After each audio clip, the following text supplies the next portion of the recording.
Field marshal भी और हमारे जो इंटीरियर मिनिस्टर हैं नकवी साहब, they both are very confident कि हम बड़े पॉजिटिव डायरेक्शन की तरफ जा सकते हैं। अमेरिका को ये समझ जाएगी कि वो एक गलत जंग में गया है किसी के कहने। इस वक्त एक ही मुल्क अपना हर चीज मुकम्मल कर रहा है, वो है इजराइल। ईरान आएगा कि नहीं आएगा मक्का मुआहदे के अंदर। हमें एज अ पाकिस्तानी एक चीज ज़हन में रख लेनी चाहिए, हमें देखना है कि हमें पाकिस्तान के इंटरेस्ट में क्या है। Pakistan has the capacity, Pakistan has the capability and Pakistan has the will to fight to India. सबसे पहले हुर्मुज़ का जो मामला है ये किस करवट बैठता है। अमेरिका भी और ईरान दोनों बातचीत को कामयाब होता देखना चाहते हैं।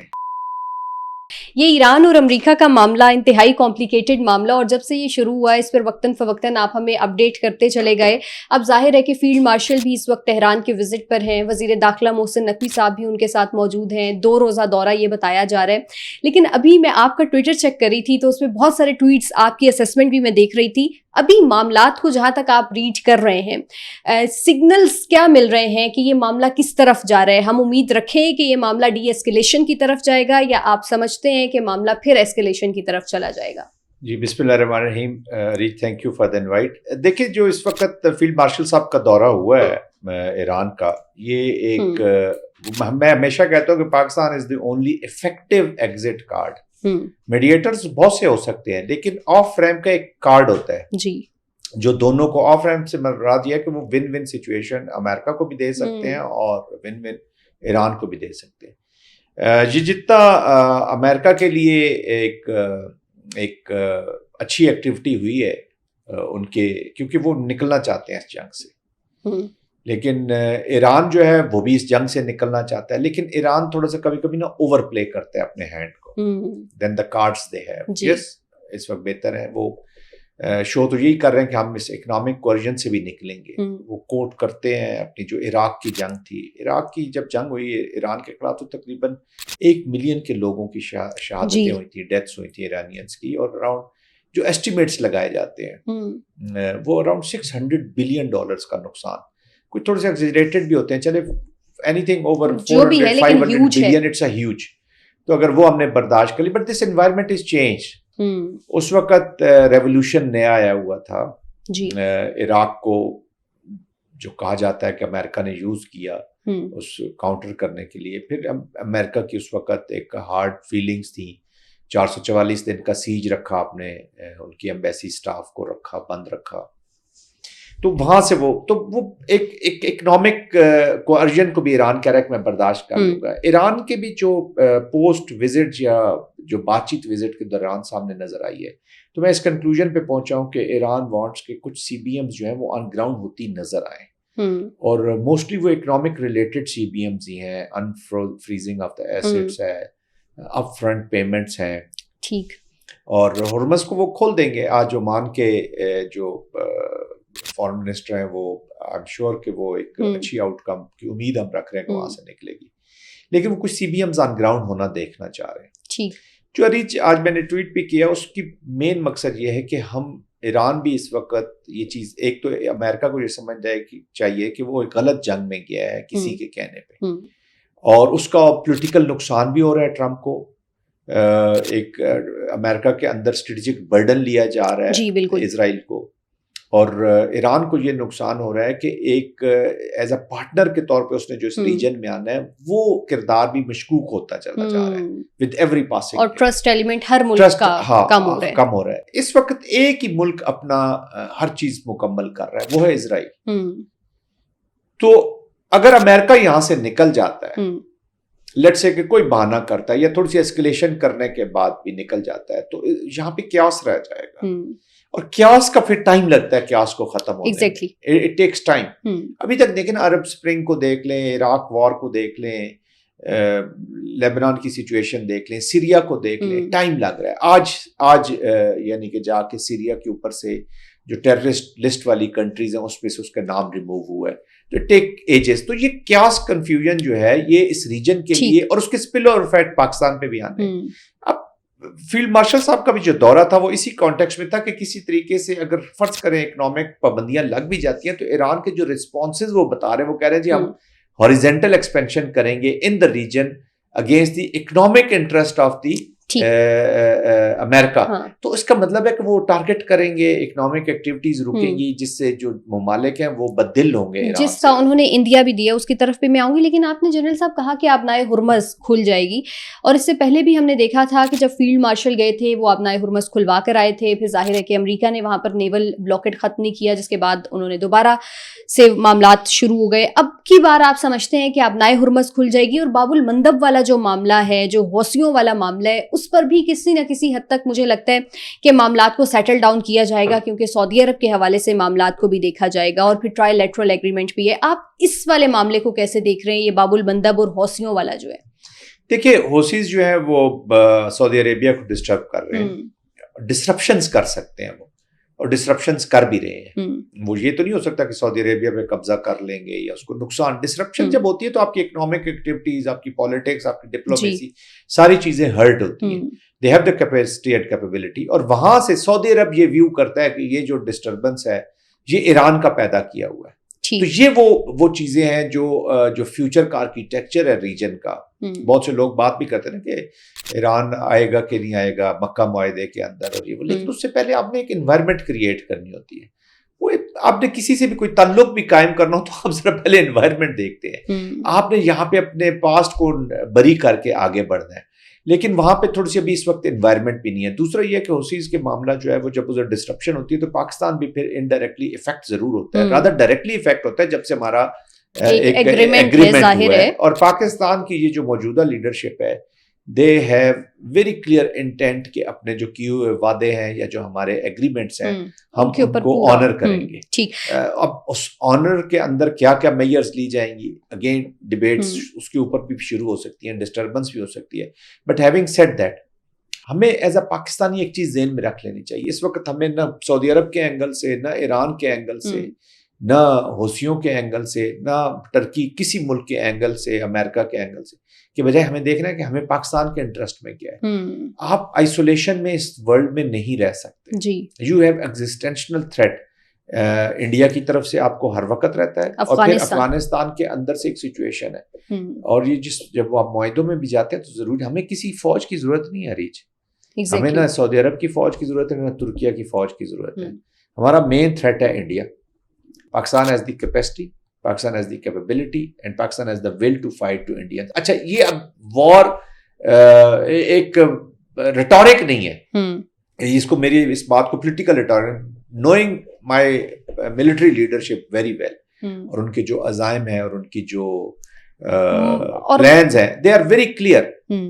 They are in a mood to inflict pain this time to India, अगर उन्होंने कोई मिस एडवेंचर किया। मैं उसी तरफ आ रही हूँ। जाहिर है कि आपने बड़ा एक अहम नुक्ता उठाया, और आपने ये कहा कि हमें किसी की फौज की कोई ज़रूरत नहीं है। और ये जब हमारा अभी मई में भारत के साथ मामला हुआ भी, तो वो पूरी दुनिया ने देख लिया। अभी जब भी किसी मुल्क के साथ हमारा कोई डिफेंस एग्रीमेंट होता है, चाहे वो सऊदी अरब हो, चाहे वो टर्की हो, चाहे वो कुवैत हो, या अभी बहरीन के हवाले से बहुत सारी खबरें आ रही हैं, भारत के अंदर सबसे ज़्यादा मैं देखती हूँ कि ये नैरेटिव एक जनरेट किया जाता है बाकायदा तौर के ऊपर। और मुझे हैरत है कि जनरल साहब, इन मुआहिदों के ऊपर हमारे यहाँ इतनी ट्रांसमिशंस नहीं होती जितनी गोदी मीडिया पर बैठ के हो रही होती है। और वो कहते हैं जी देखें जी, पाकिस्तान ने मुआहिदा कर लिया, फलां कंट्री के साथ मुआहिदा कर लिया, और अब ये तो उनकी फौज भी इनको ज़रूरत है, जाहिर है कि इनकी अपनी फौज इस काबिल नहीं है, और ये सब कुछ है। तो आप जो जिस तरफ इशारा कर रहे हैं कि ये फौज के हवाले से नहीं है, या हमें किसी की सपोर्ट नहीं चाहिए, इसको भारत क्यों इतना नेगेटिव कंसिडर करता है? देखिए, जब भी आपने पहले में मैं आपके प्रोग्राम्स में कई दफा कह चुका हूं कि एक वाइबल पाकिस्तान भारत की मौत है। और जब भारत से चीखें आ रही हों, भारत से प्रोपेगेंडा शुरू हो जाए, फेक न्यूज, झूठ, तो आपको खुश हो जाना चाहिए कि इसका मतलब पाकिस्तान इज परफॉर्मिंग वेल। ठीक है, पाकिस्तान इज डूइंग वेल।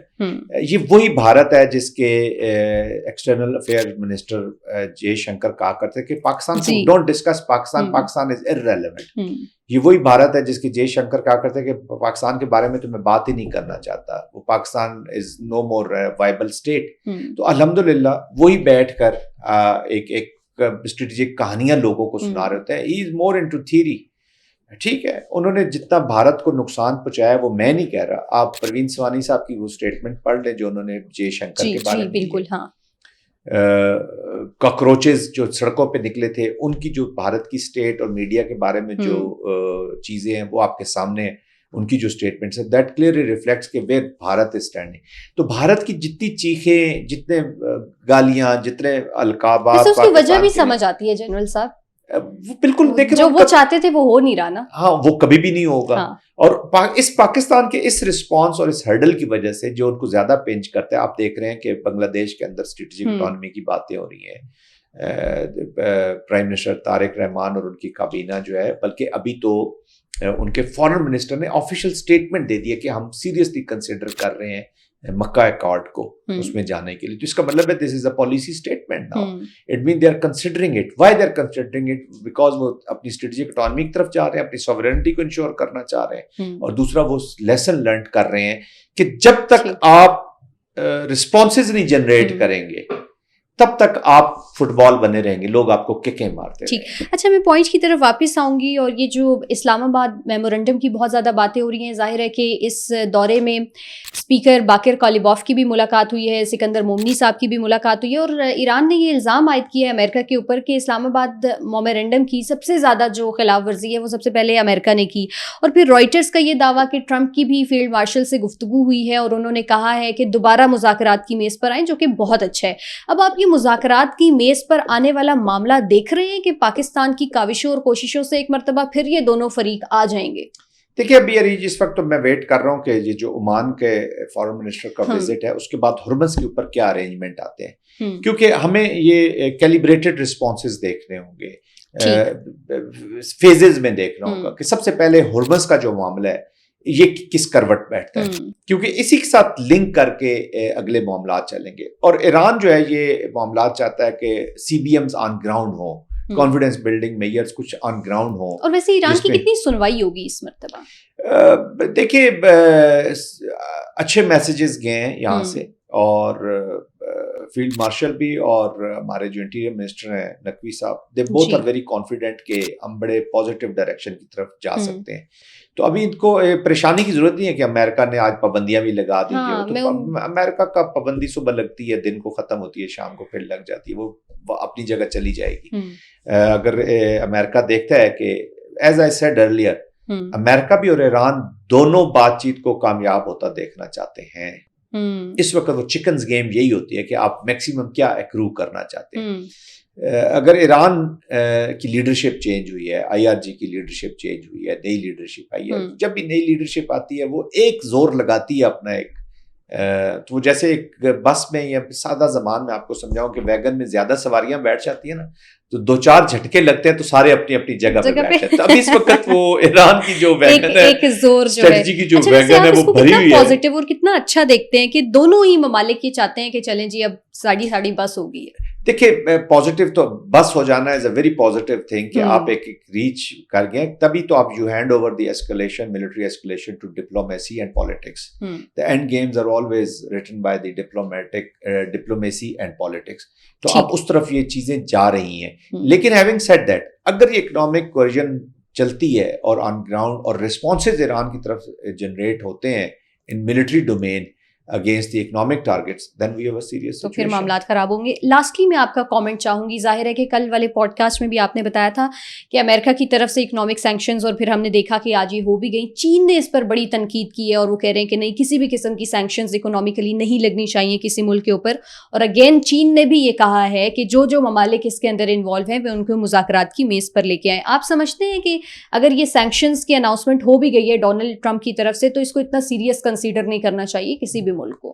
नहीं, कंसिडर तो करना चाहिए। ये ऐसा नहीं है कि देखिए कोई भी जो मेयर्स होती हैं और स्पेशली अमेरिका की तरफ से, इट हैज द कॉन्सिक्वेंसेस। ऐसा नहीं है कि कॉन्सिक्वेंसेस नहीं, लेकिन वो देखना ये होगा कि क्या सुपीरियर स्ट्रेटजी फिर चाइना अपनाता है to protect its economic interest. वो भी अपना कुछ ना कुछ एफर्ट करेंगे ईरानियन कॉन्टेक्स्ट में, क्योंकि 80% ऑयल वो ईरान से लेते हैं, स्ट्रेटेजिक पार्टनर्स हैं उनके। और जब भी सेकेंडरीज आती हैं ये इकोनॉमिक सैंक्शंस, तो इसका इम्पैक्ट तो ज़रूर आता है। लेकिन आई एम श्योर कि चाइना और अगर रशिया और ये अमेरिकन सैंक्शंस को बाईपास करते हैं या इनको इग्नोर करते हैं, then this is again a situation for America also. आप हथौड़ा मारने से पहले आपने देखना होता है कि कहीं अपने हाथ पे तो ना लग जाए, ना तो लग दूसरा जाए। हाथ आपने वहां से बचाना होता है। अच्छा, वैसे इसमें कितनी हकीकत है जो मुख्तलिफ लोग ये कह रहे होते हैं कि चाइना की बहुत सपोर्ट है ईरान को। अब वो जाहिर है कि डायरेक्टली फौज के उसमें नहीं, कॉन्टेक्स्ट में नहीं कह रहे होते, दीगर और मामलात के कॉन्टेक्स्ट में भी कह रहे होते हैं। तो वाकईतन क्या चाइना सपोर्ट कर रहा है इस सारी सूरत हाल देखिए, में हम ईरान हमेशा को? एक ही टर्म यूज करते हैं कि China and Iran are strategic partners. तो वो इन ऑल डोमेन्स, सामने भी रहते हुए और पीछे रहते हुए भी सपोर्ट हमेशा स्ट्रेटेजिक और इसका पार्टनर्स को वैसे हासिल कितना होती खदशा है अमेरिका को या अमेरिका की ये लीडरशिप अमेरिका को यकीन है, बल्कि कि that's why we call this is as a strategic partnership. Strategic partnership is in all domains. वो सामने रह के भी हो सकती है और पीछे रहकर भी हो सकती है, और चाइना दोनों डोमेन्स में ये अपने स्ट्रेटेजिक पार्टनर्स को अबंडन नहीं ठीक, करता। बहुत शुक्रिया जनरल साहब आपका। आप लोगों से मुलाकात होगी नेक्स्ट पॉडकास्ट में। अल्लाह हाफिज।